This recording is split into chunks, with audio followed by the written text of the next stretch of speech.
I didn't have time to go, ooh, I didn't get that because I'm black. Ooh, this didn't happen because I'm black. I ain't got time for that, honey. I am an entity. I serve all. I entertain. In Hollywood, temptation is everywhere, and not everyone escapes it unscathed. Fame, money, and constant attention can create the perfect storm for addiction, especially when it hides behind charm and success. For some stars, what started as thrill-seeking spiraled into something far more destructive, wrecking relationships, reputations, and entire careers. From public scandals to quiet breakdowns, here are 10 black actors whose battles with sex addiction left lasting scars. 1. Terry Crews. It may be summertime in the Hamptons, but it is snowing up in here. Terry Crews was just 12 when he first saw pornography. That moment stuck with him for decades. The big, muscular guy you see on screen, the one who seems so confident and put together, was hiding something that ate away at him for years. Growing up, Terry's house wasn't exactly peaceful. His dad drank too much. His mom threw herself into church activities, maybe to escape everything else. Terry watched all this and picked up his own bad habit. He says it started when he was 12 and didn't stop for a long time. The worst part? It nearly destroyed his marriage. His wife, Rebecca, knew something was wrong between them, but Terry kept his secret locked away. Imagine loving someone but having this wall between you that you built yourself. That's where Terry was. The porn wasn't just something he looked at sometimes, it became something he needed, something he couldn't stop wanting. Finally, Terry got real with his wife. They sat down and talked about everything. It wasn't easy. Rebecca could have walked away, but they decided to fight through it together. They got help, went to therapy, and slowly rebuilt what the addiction had damaged. Now Terry talks about it openly. He goes on TV shows and says straight up, "I was addicted to porn." He doesn't whisper it or dance around the words. He figures if he can help even one person by being honest, it's worth the embarrassment. His story shows that addiction doesn't care how strong you are or how famous you get. It can grab hold of anyone. And just like Terry found out, you can't fight it alone. You need help, and you need to be honest with the people you love. His openness about struggling with something so private connects him to other celebrities who face their own demons, even when those demons look different on the surface. 2. Kanye West. If y'all gonna get down, then Wesley Jackson and the MTV News crew went in. Kanye West's issues started when he was barely old enough to read. He was 5 years old when he found one of his dad's Playboy magazines lying around the house. 5. Most kids that age are watching cartoons and playing with toys. Kanye stumbled onto something his young brain wasn't ready to process. That moment messed him up, and he's said so himself. In interviews, Kanye has talked about how that one magazine affected practically every choice he made afterward. Think about that. Something you saw when you were 5 years old following you into your 30s, 40s, and beyond. As Kanye got older, porn wasn't just something he looked at occasionally. It became a habit he couldn't shake. He's talked about how society acts like porn is no big deal, like it's just normal stuff everyone does. But for him, it became a problem that affected his relationships and how he saw women and intimacy. Eventually, Kanye turned to God to help him break free. He's always been vocal about his faith, especially in recent years, and he credits Christianity with giving him the strength to fight his addiction. He's spoken out against porn, saying it's not okay, even though the world treats it like it is. Kanye has been controversial for a lot of things he's said and done, but on this topic, he's been pretty consistent. He wants people to understand that what seems harmless, especially to kids, can actually create problems that last a lifetime. His early exposure to adult content created patterns he had to work hard to break. What makes Kanye's story interesting is how he connects it to bigger issues. He doesn't just say, "I had a problem." He talks about how easily kids can access this stuff now, how it's everywhere, and how damaging it can be. Whether you agree with everything Kanye says or not, his honesty about struggling with something that started in childhood helps others recognize similar patterns in their own lives, particularly those who found different ways to cope with inner turmoil. 3. Jennifer Lewis. Brought the welcoming committee with me. You remember Sisters Norma Jean, Berta Mae, and Willa? Good morning. Jennifer Lewis is that actress who plays the grandmother on Blackish, but her real-life story is way more complicated than any TV show. Back when she was doing theater in her 20s, Jennifer was dealing with something she didn't have a name for yet. Bipolar disorder? She didn't know she was sick. She just knew her moods went up and down like a roller coaster. When she felt high, like she could conquer the world, she wanted to keep that feeling going. And her favorite way to do that? Sex with good-looking guys. In her book, Jennifer described herself as this wild combination of Cleopatra, Pam Grier, Marilyn Monroe, and Jezebel all rolled into one. She would finish a performance, get a standing ovation, and feel this incredible rush. Then she'd find a handsome man to keep the high going a little longer. Looking back, Jennifer realizes she was using sex like medicine. She was self-medicating for a mental illness she didn't know she had.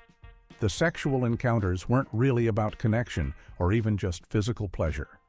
They were about trying to feel okay, trying to manage emotions that swung wildly without warning. It took forever to get proper help. Her therapist spent 5 whole years trying to convince her to take medication for bipolar disorder. 5 years. Jennifer fought the idea because she didn't want to admit something was medically wrong with her brain. She probably thought she could handle it on her own, or maybe she was scared of what taking psychiatric medication would mean. When she finally agreed to try the medication, everything changed. She could see clearly that her behavior hadn't been about being wild or free.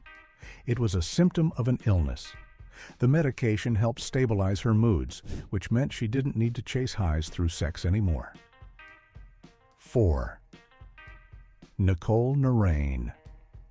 I had a moment there where I really could not get out of bed one day because it was a constant thing. Nicole Narain made her name as a Playboy model, so talking about sex wasn't exactly new territory for her. But even she was nervous about admitting what she told Joy Behar on TV. She was addicted to masturbating, and it had gotten completely out of control. We're not talking about something she did occasionally. Nicole would masturbate for hours, literally hours, without stopping. Some days it would take over her entire day. She would skip meals because the compulsion felt more important than eating.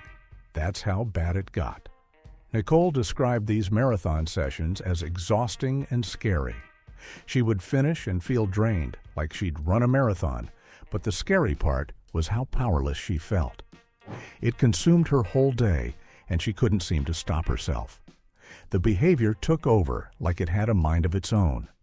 What bothered her most was the lack of control. She knew it was too much. She knew it wasn't normal to spend an entire day doing this while ignoring food and everything else. But knowing it was a problem and actually stopping are two different things. Recovery meant figuring out what triggered these episodes. Nicole had to become a detective in her own life, identifying what situations, feelings, or thoughts would start the cycle. Then she had to actively avoid those triggers or find new ways to respond to them. The fact that Nicole talked about this on television is pretty brave. Most people would never admit to something so private and personal, especially something that could make people judge them or laugh at them. But Nicole put it out there, probably hoping it would help someone else who was dealing with the same thing in secret. 5. Jada Pinkett Smith. I just had to come over here and introduce myself because I followed your work for many years and I'm a big fan. Jada Pinkett Smith uses her Red Table Talk show to get real about topics most celebrities avoid. One day, she dropped a bomb. She used to be addicted to sex. Just came right out and said it, while sitting with her family. Jada explained that addiction runs in her family. Different relatives struggled with alcohol and drugs, but for her, sex became the thing she turned to. When she was younger, she thought sex could fix anything. Feeling bad? Have sex. Fighting with someone? Sex would make it better. It became her solution to every problem, which is exactly how addiction works. You believe the thing you're hooked on is the answer to everything. But here's where Jada's story gets really interesting. After she worked through her sex addiction, she didn't just become addiction-free. Instead, her addictive tendencies jumped to something else: exercise. She started working out obsessively, taking it to extremes that probably weren't healthy either. Jada calls it jumping addictions.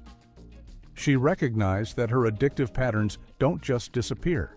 They shift around, finding new targets. Today it's sex, tomorrow it's working out, next month it could be something else entirely. It's like playing whack-a-mole with your own compulsive behavior. This is actually pretty common, though most people don't talk about it. Addiction specialists call it cross-addiction or addiction transfer. The root cause.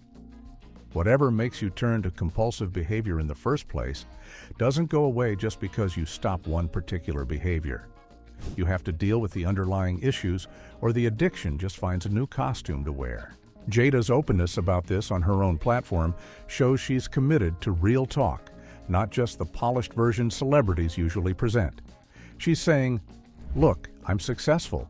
I'm married to Will Smith. I seem to have it all together, but I struggle with this stuff too." Her story reminds us that recovery isn't always a straight line. Sometimes you think you've beaten one problem, only to realize you've just traded it for another.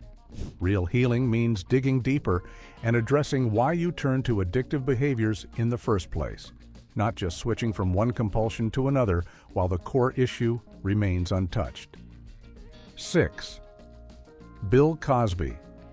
Sometimes my wife comes home and there's no hot meal waiting for her. Bill Cosby's fall from grace is one of the biggest and most disturbing in entertainment history. For decades, he was America's dad. The friendly comedian who made everyone laugh, who starred in a groundbreaking TV show, who seemed like the safest, most wholesome celebrity out there. That image was a lie. Starting in the mid-2000s, women began coming forward with stories about Cosby. Not just one or two women, eventually, more than 60 women accused him of drugging and sexually assaulting them. The alleged incidents went back decades, some to the 1960s. The accounts were eerily similar. Women described meeting Cosby, often for professional reasons. He would offer them a drink or pills, telling them it would help them relax. Then they would black out or feel paralyzed, unable to move or speak clearly. When they came to, they realized he'd assaulted them while they were incapacitated. What made it even worse was who was saying it. These weren't random accusers. They were actresses, models, journalists, women from all walks of life. The sheer number of accusers and the consistency of their stories painted a horrifying picture. This had been going on for years, and Cosby's fame and power had protected him. In 2018, a jury finally convicted him of aggravated indecent assault. He went to prison. For a moment, it seemed like justice had been served, even if it came decades too late for most of his victims. But then in 2021, Pennsylvania's Supreme Court overturned his conviction on a technicality related to a previous prosecutor's agreement. Cosby walked free. 7. A$AP Rocky. Want a preview? I got you. I know the guy that know the guy, so I got you. It's not. A$AP Rocky has never been one to sugarcoat things. The rapper freely admits he's been what he calls a sex addict since junior high school. Unlike others who speak about their addictions with regret or shame, Rocky talks about it almost casually, like it's just a fact about himself. In an interview on Untold Stories of Hip Hop, Rocky laid it all out. He acknowledged that most people don't admit to this kind of thing because they're embarrassed or worried about judgment. His approach is different. He's open about it, even proud of being honest about something others would hide. Rocky has talked openly about his sexual lifestyle, including hosting group sex encounters. He doesn't seem to view this as problematic behavior that needs to change, or at least that's not how it comes across when he discusses it. He's spoken about these experiences as if they're just part of who he is, wearing it all on his sleeve. This raises interesting questions. If someone admits they have a sex addiction, but doesn't seem bothered by it or actively working to change it, is it really an addiction? Or is it just a very active sex life that the person enjoys? Addiction usually involves wanting to stop, but feeling unable to, or continuing despite negative consequences. Rocky doesn't seem to fit that pattern, at least not publicly. 8. Andra Day. So Negroes can't. But a bunch of goddamn bulldaggers can't. Andra Day faced down her demons before stepping into one of the most challenging roles of her career. She was set to play Billie Holiday, one of the greatest and most troubled singers in American history. But before she could honor Holiday's legacy properly, Andra knew she had to deal with her own struggles with porn and sex addiction. Andra was remarkably honest about why this mattered for the role.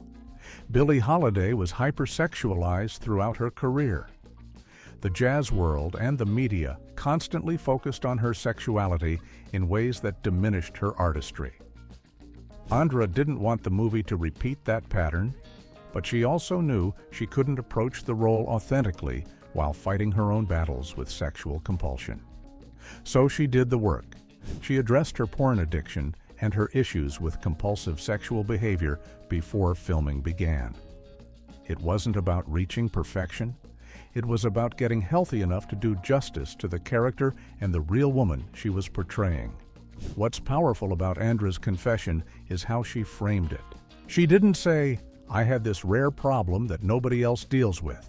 She specifically said she wasn't the only one, acknowledging that many people struggle with these issues even though they don't talk about them. By being so open, she was telling others, "You're not alone, and there's no shame in getting help." Coming out on the other side of her addiction gave Andra a new appreciation for femininity and sensuality that wasn't tangled up with compulsion or performance for others.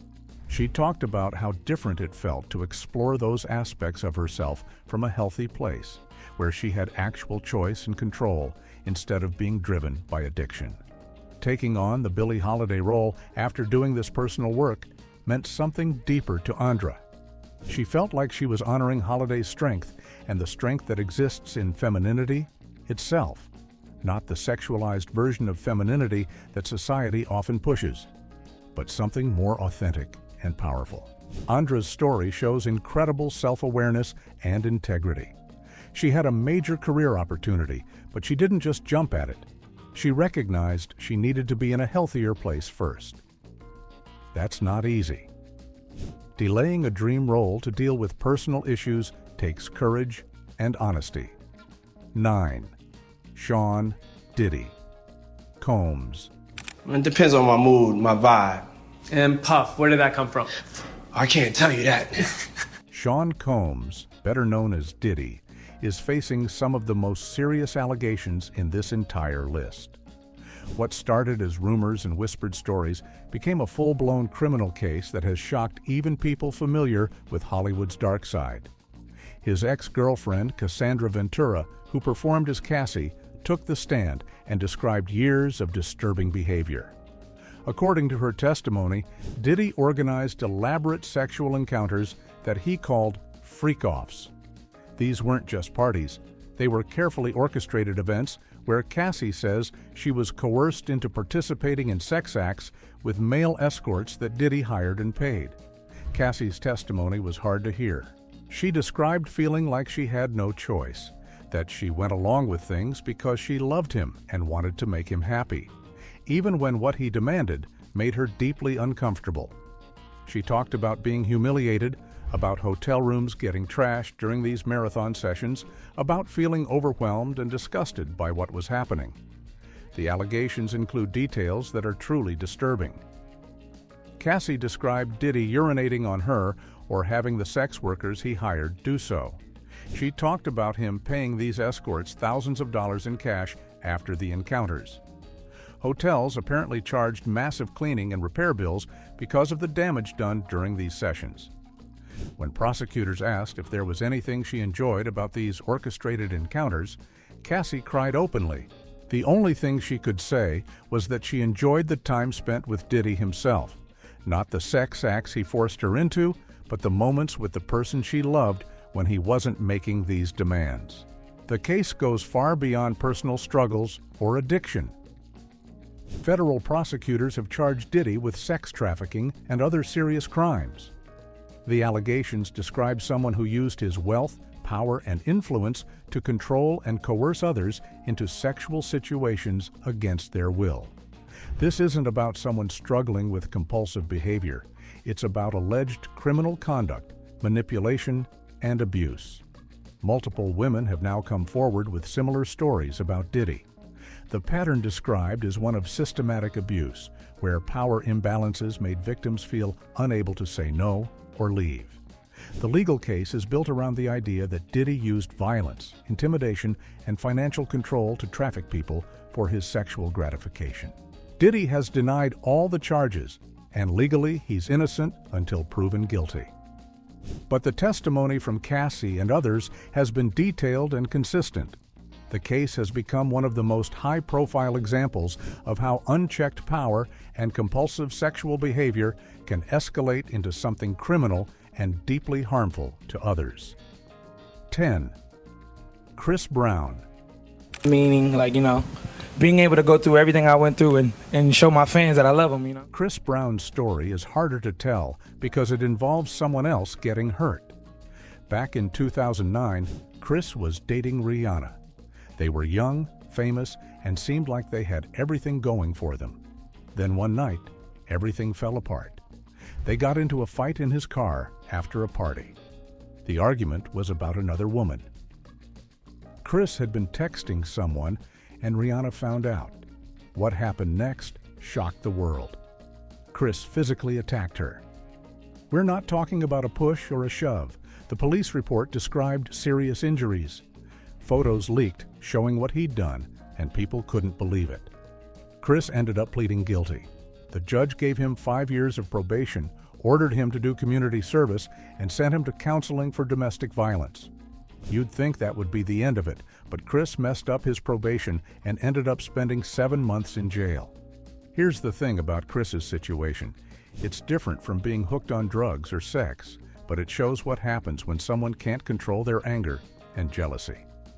Those feelings took over, and he did something he couldn't take back. It ruined his reputation, hurt someone he claimed to love, and showed everyone that talent doesn't excuse violence. Some people believe Chris has changed, others don't buy it. What's clear is that one moment of losing control cost him more than he probably imagined. His career survived, but that night will always be part of his story. Got a favorite or a surprising name on the list? Drop your thoughts in the comments below.